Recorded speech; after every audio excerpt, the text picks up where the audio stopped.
welcome to this week's episode of Rescued by the Truth. Yeah, we promise to give you unvarnished and unadulterated truths weekly. And this week's topic, trust me, you will love it. And I have someone with me in the studio. I will be unveiling her shortly. But let's talk about the topic for today. Our topic for today is don't ignore the red flags. Don't ignore the red flags. Many times, people go into relationships, courtships, then eventually get married.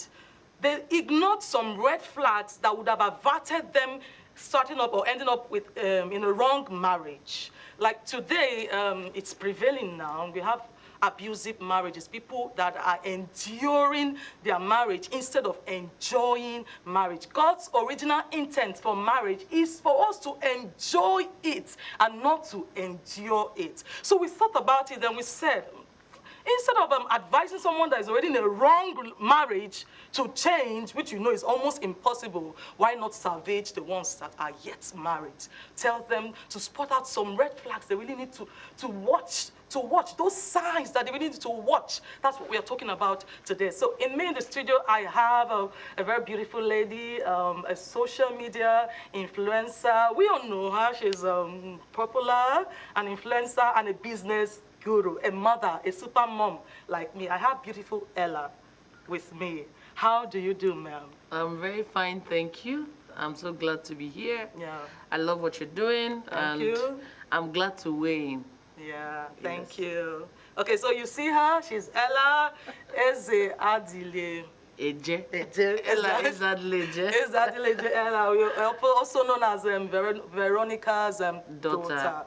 Okay, so we'll be discussing some issues today about abusive marriages and also spotting out the red flags when you are dating. We'll start with the red flags, like the topic is, the red flags, why courting, because we're not talking about dating here, we're talking about courting, people that are about to get married. So to spot out the red flags so that you know, should you actually continue with this, or you want to end up suffering in that marriage, or you actually want to start early to avert it, you want to run now, when you have the chance to run, because in our society today, you can't actually just end your marriage. They'll start looking at you. You can actually, you can, but yeah. it's easier to avert. Yes, avert. Yes, yeah. than to leave an already established marriage. Yeah. Like the popular saying, prevention is better than Cure. Yes. Yes. Cure to a bad marriage as well, but we can actually prevent Yes. it. Yes. Okay, I had some messages on my inbox, and they are actually messages that make my heart sorrow. My heart is, I don't know the right word to use, but the messages, the questions that came to my inbox this morning got me really thinking. I don't understand the way people behave today. It's adults, full-grown adults that should know right from good, but they just choose to mix things up. I don't know. How do you actually see the way the marriages are going to, especially the social media marriage, the way people are painting marriage now. They're painting marriage as if it's one evil, like they term it unnecessary, how do they call it? Necessary evil. That marriage is a necessary evil. Oh, my own marriage is not a necessary evil, oh. My own marriage is beautiful. I don't know about you. How is your own marriage? It's all necessary even if evil. my own was bad, will I come here to tell you it's bad? I won't come here to tell you it's bad. You know, when it comes to social media, Yeah. I don't believe social media is real life. Yeah. It's not real life. Yeah. A lot of the complaints, a lot of the things you see on social media, they're not real. That's right. They're not real because, one, we're hearing one side of the story. Yeah, that's right. We're hearing one side of the story. That's right. We're not hearing the full story. We're not hearing your own part of the story. Yeah, that's right. You just told us what you want us to hear. How can we make judgment knowing that we don't have both sides of the story? Yeah. That's where the problem is. Exactly. And a lot of people lie on social media. There's nobody to call you out on them, Yes, but a lot of that's people true. lie. That's true. And a lot of people are very, very good at not seeing their own part in why this is going the way it's going. It's difficult to have people admit, hey, how many social media posts have you seen when someone says, okay, I admit that when we started this marriage, I did this, I did that. This is what I did to make him behave like this. This is what I did to make her behave like this. All we hear is, he did this, he did this, he did that, she did this, she did that. So it's not real life. It's not real life. Exactly. That's true. That's true. Thank you for that. Talking about red flags, I have my own experience when I was not yet married. There was a particular tutor that came and he told me, we are talking about red flags, so that you actually know, so that you know the kind of thing you are going into, if it's truly what you want. If it's truly what you want. So he came, a suitor, everyone likes him, he was tall, fair, every woman, it's not my own dream. Some women's dream, not my own dream. Tall, handsome, huge, wealthy. He had his own house in Lagos and in Anambra, and people were like, wow, this has to be the man. This is the main man. So we went on a date, the very first date, which they actually pushed me to go. They said, go now, what's happening, don't they old? So I went on a date. He started telling me stories. He said, we are all Christians from this Pentecostal family and all of that. Then before I knew it, he brought out cigarettes. He started smoking. Ha! I said, eh? He said, please, I smoke. It doesn't stop me from being a Christian. I said, eh? In my mind, I was just saying, eh? Me? Marry this one. Okay, now. Before you know it, he brought out booze. He was drinking. I said, oh? He said, it's normal. He said, we should drink, but we should not get drunk. I said, So I got home. I was discussing with my sister. She said, that's the right man. Oh, he's rich. Oh. I said, rich, houses. It's not what I'm looking for. I want to have a marriage that I will be at peace. I'll actually transfer that to my children, because when you have a beautiful marriage, it reflects in the life of your children. When they also get married, they will also have a beautiful marriage because you have sown the right seeds in them. But if you have a bad marriage, it will also show on your children. So I told them, I beg, my future is more important than having a house, than having, I'll be traveling abroad. I'm not interested in that. So they thought I was joking. No, I sent SMS to them and I said, I beg, I know they marry. He said, what is it? I said, no, I know they married. That was how I left. What if I had continued with that marriage because they told me he had a car, house, and all of that? I think I would have been sorrowing today. I would have been crying today. That is how many the youths are today. Young people that are about to get married, they are looking at the things and not the person. There's a difference between looking at things and the character. There are two different things. The person, the character the person is exhibiting, is it what you want to live with for the rest of your life? That's the first question you should ask. So we'll be looking at those red flags, those small signs that we really need to look at before jumping in and say, yes, I do. Before you say, I do, look at those things to be sure you really want to do those things. Yeah. We all have had experiences, especially for the married ones. Yes. Most of all didn't just wake up today and jump into marriage. Yes. No. That's You right. must have had one or two relationships, or you've had people come to you to say, okay, let's see if we can make this work. Now, your choice of a partner depends on a lot of factors. Exactly. Number one is, what kind of a person are you? What kind of person are you? What kind of a family do you come from? What are your experiences? What are your expectations? Then, what kind of family are you looking to build? This is very important. Exactly. When I was getting married, I was married not just for the now, I was also marrying for the future. I know, or I had a very good idea of where I was going to be in the next 10 years, 15 years. So I needed a partner that would fit into the life I am going to build. Yes. Right? So this was very, very important to me. It helped me in shortlisting. It helped me in saying, okay, this is out, this is out. Then, let me give an example. Like, you just gave your own example. When I was courting, there was this guy, nice guy, on all fronts.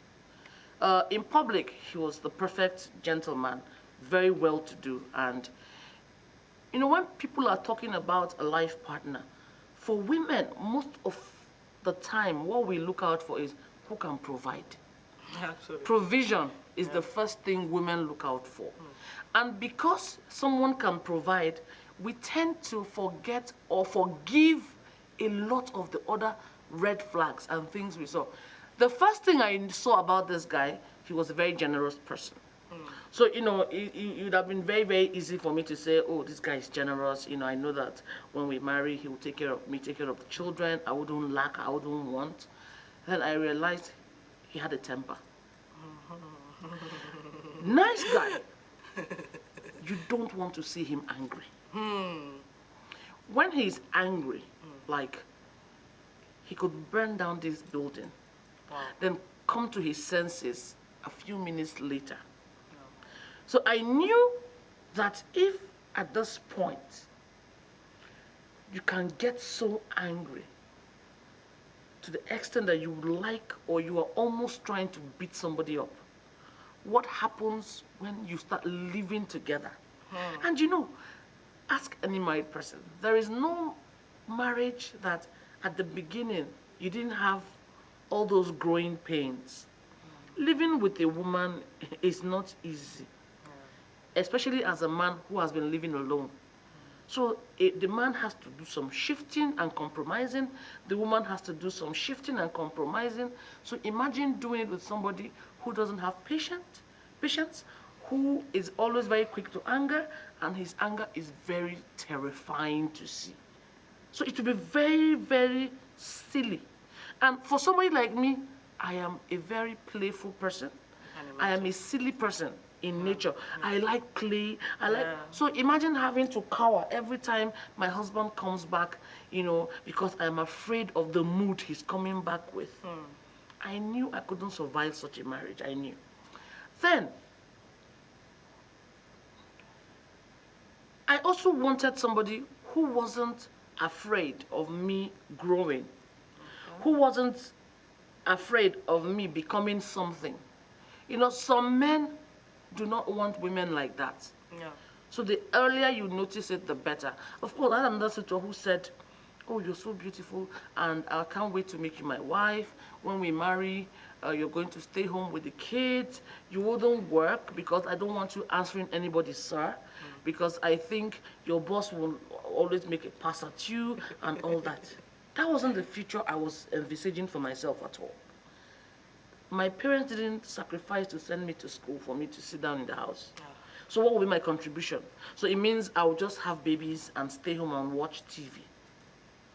I told him, pump and plain, this is not going to work. It was a deal breaker for me. And I left. Today, I am married to my friend. I am married to someone who understands what I bring to the table. I am married to someone who doesn't want me to be any other thing other than what I am. You know, of course, there's room for improvement, but I am happy. When it comes to red flags, the color red always means danger. Yeah. We don't think about, see, okay, let me put it this way. Women think they can change people. That's the job of the Holy Spirit, sweetheart. You cannot change a man. Exactly. You can barely change yourself, not to talk of changing a man. Exactly. You know, okay, you're courting somebody and something happens, he gets so angry, he slaps you. In your mind, I must have deserved it. We start making excuses in our mind. You're like, you know, what that person did was so bad. That was why he got so angry and he slapped me. You know, what I did was so bad. So, you know, he slapped me in correction, really. Wonderful way to correct someone. So if you're courting and he's slapping you in correction, when you marry, I hope you know he will become more of what he is. Now he'll have to buy cane for you because you need more correction. But that's the truth. Exactly. Red means danger. Red means passion. Red is a color. Like when you see the color red, you're supposed to pause. Warning. You're supposed to pause. Look at this thing critically. Exactly. A red flag doesn't always mean this is a no-go area. No. Exactly. But it means that this is something you need to watch out for. Yeah. This is something you need to discuss. This is something Think you about need it. to talk about. Yes. Is this a one-off? Does this happen all the time? Some of you will say, I love him because he never gets angry. I have never seen him angry. Really? So you don't know what his anger is like.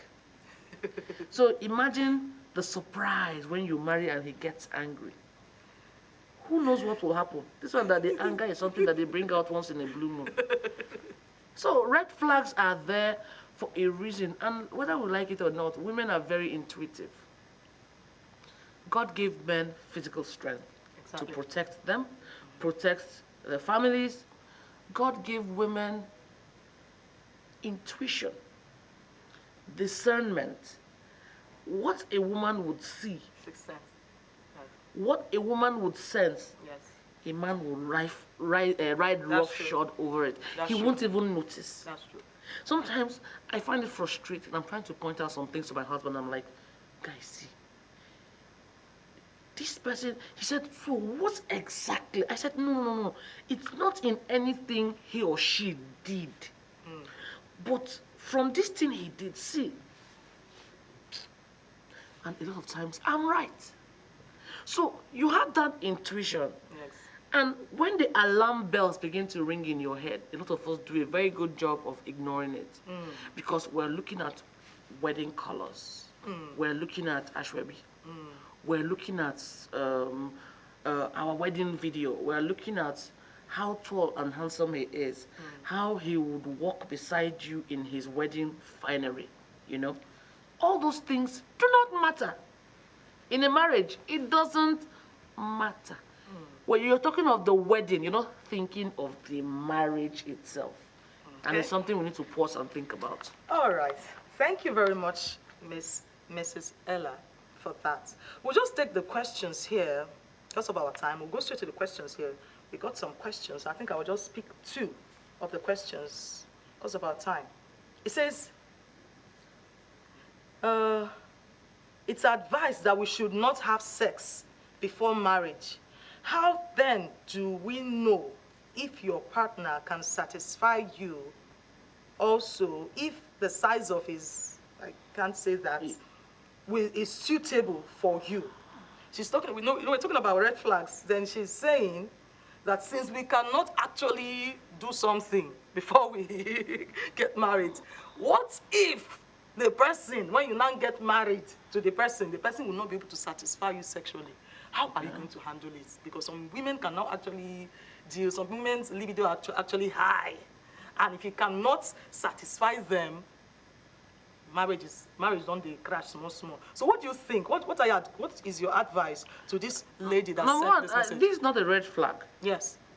So it's not really, it doesn't really tally to this our discussion. Yes. But let me touch it a bit. The truth of the matter is,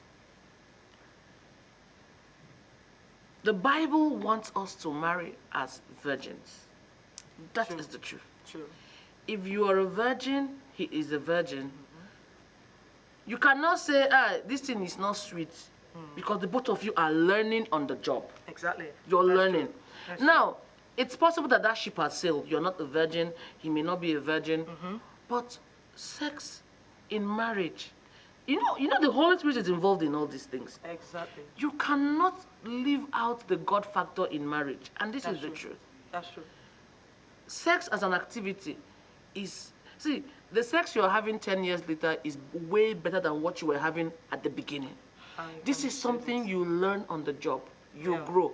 If, for example, you marry and the thing is not to your satisfaction, the both of you can learn. Exactly. I am learning. I'm learning too. This is 13 years. I am still learning. I'm still learning. He is learning.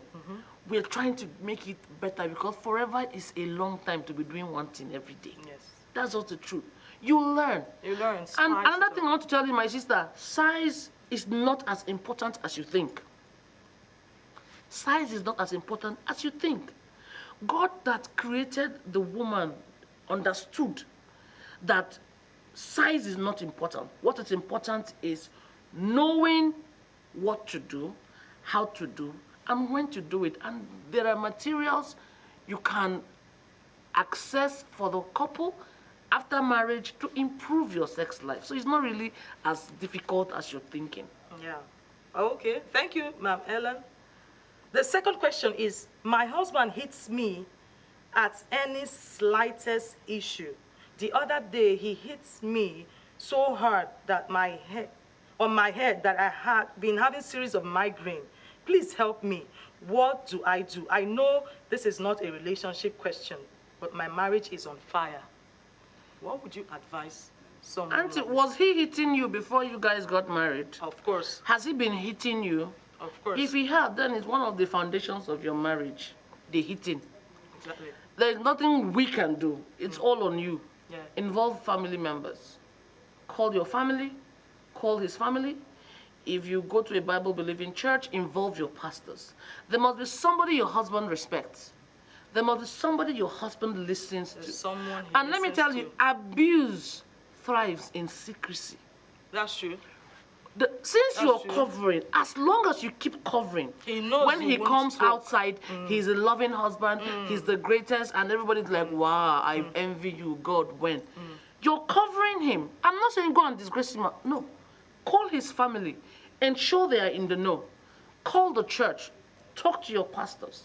Let them understand what is going on. Let them be involved. Because when the both of you were getting married, it wasn't just the two of you. There were other parties involved.